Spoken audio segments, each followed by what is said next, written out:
Israel's ongoing military campaign in Gaza is drawing intense global criticism and steadily isolating the country on the diplomatic stage.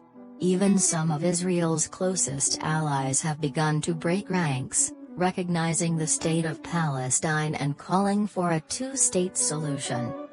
At the recent UN General Assembly, 6 European nations, including France, Belgium, Luxembourg, Malta, Monaco and Andorra, formally recognized Palestine as an independent sovereign state.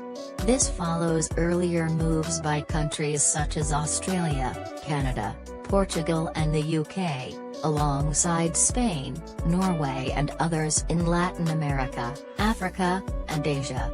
With more than 140 of the UN's 193 member states now offering some form of recognition, Palestine enjoys the support of a large majority of the international community. Many analysts believe this wave of recognition will increase pressure for a ceasefire in Gaza and renewed diplomatic efforts for a negotiated peace. Israel's Prime Minister Benjamin Netanyahu, however, has condemned these recognitions. He argues that acknowledging Palestinian statehood rewards terrorism and undermines Israel's security. Netanyahu insists there will be no Palestinian state west of the Jordan River and has vowed to continue Israel's military operations until Hamas is dismantled and Iran's influence curbed. Israel boycotted the two-state summit in New York and has warned of severe consequences for countries pushing ahead with recognition. Meanwhile, Palestinian Authority President Mahmoud Abbas has promised to form a government without Hamas in both the West Bank and Gaza and has called for an immediate end to the war. His appearance at the UN was via video link after he was denied a US visa.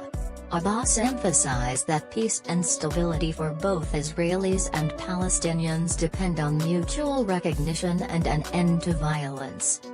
Public opinion worldwide is increasingly sympathetic to the Palestinian cause. Demonstrations demanding a ceasefire and calling for Palestinian statehood have erupted from Europe to Latin America. In Italy, for example, a Gaza solidarity protest recently disrupted public transport across several major cities. Yet the Italian government, along with the US, Germany, Japan and others, still aligns closely with Israel. Despite these divisions, the momentum behind international recognition of Palestine marks a turning point. Supporters hope this diplomatic shift can lay the groundwork for a lasting ceasefire and, ultimately, a two-state solution. Critics fear the conflict may only deepen. Either way, Israel's once secure diplomatic position appears weaker than at any time in recent memory.